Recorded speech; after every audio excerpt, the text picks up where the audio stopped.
Hello అండి, అందరికీ నమస్కారం. Welcome back to Saubhagya kitchen. ఈరోజు చెక్క పకోడీ చూపిస్తున్నా. ఈ చెక్క పకోడీ చాలా టేస్ట్గా ఉంటుంది. ఆయిల్ కూడా పీల్చుకోకుండా వస్తుంది ఇంటిది గుల్లగా. దీన్ని అయితే రిబ్బన్ పకోడీ, ఆకు పకోడీ కూడా అంటారు కొన్ని ఏరియాల్లో. మా ఏరియాలో అయితే చెక్క పకోడీ అంటాం. ఒకసారి చూసేస్తానండి ఎలా చేయాలో. ఇది పిండి అయితే కంపల్సరీ జల్లించుకోవాలండి. ఇది గరుగ్గా ఉండకూడదు, స్మూత్గా ఉండాలి. 3 కప్పులు పిండి వేసుకుంటున్న బియ్యం పిండి. ఇది మంచిగా జల్లించేసుకోవాలండి. ఇది జల్లించుకున్న తర్వాత శనగపిండి కూడా జల్లించుకోవాలి, కంపల్సరీ జల్లించుకోవాలి. మెత్తగానే ఉండాలండి పిండి అంతా, అందుకని గరుగ్గా ఉండకుండా కంపల్సరీ జల్లించుకోవాలి. శనగపిండి 2 కప్పులు తీసుకుంటున్నా.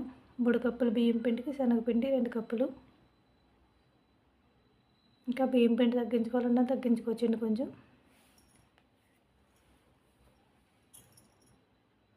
మొత్తం జల్లించేసిన ఒక చిన్న జారు తీసుకుని, మిక్సీ జారు, దాంట్లోనే 1 స్పూన్ వాము వేసుకోవాలి. రుచికి సరిపడా సాల్ట్, 1 చిటికెడు పసుపు, 1 స్పూన్ కారం కూడా వేసుకోవాలి. ఇది మిక్సీ జార్ చిన్నదే కదండి, 1 స్పూన్ 2 స్పూన్లు శనగపిండి వేసుకొని మిక్సీ పట్టుకుందాం. మిక్సీ పట్టేసి పిండిలో కలిపేసుకోవడమే.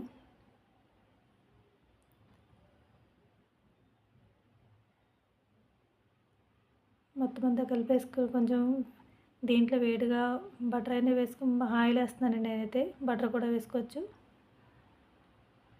నేనైతే వేడి చేసి ఆయిల్ వేస్తున్నా. ఒక 4-5 స్పూన్స్ ఉంటుంది.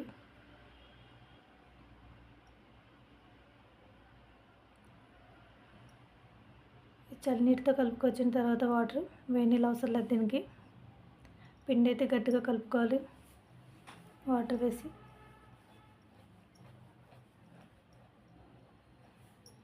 చల్లనీళ్ళతో కలిపేస్తున్నా.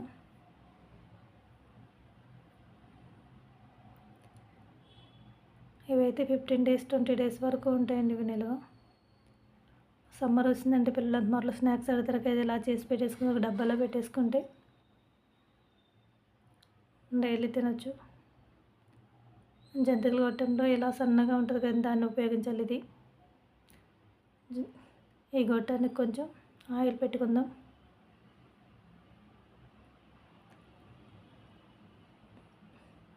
గొట్టంలో సరిపడా పిండిని స్టఫ్ చేసుకోవాలి.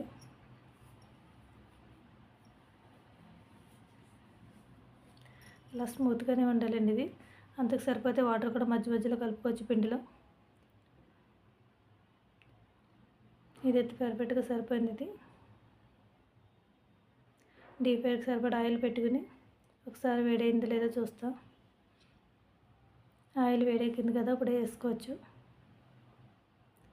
ఈజీగా అయిపోతుంది, చాలా ఈజీ రెసిపీ ఇది. అప్పటికప్పుడు చేసుకోవచ్చు శనగపిండి బియ్యం పిండి ఉంటే.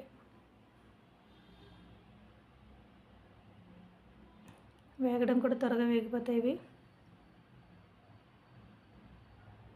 మనకి ఎలా కావాలంటే అలా వేసుకోవచ్చు షేప్స్ అయితే. ఇవి టేస్ట్గా కూడా ఉంటే కంపల్సరీ ట్రై చేయండి. అయితే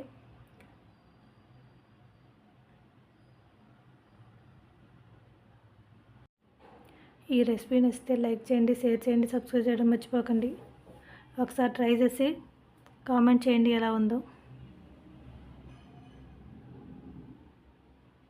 ఈ సమ్మర్లో అయితే కంపల్సరీ ట్రై చేయండి ఈ రెసిపీ అయితే. మనం బయట తెచ్చుకుని కన్నా ఇలా ఇంట్లో చేసుకోవడం వల్ల హెల్దీ కూడా, టేస్ట్ కూడా బాగుంటుంది బయట కన్నా. బయట మనకి ఆయిల్ స్మెల్ వస్తాయి కదా, మనకి ప్రాబ్లం అవుతుంది ఇంట్లో చేసుకుంటాం కాబట్టి.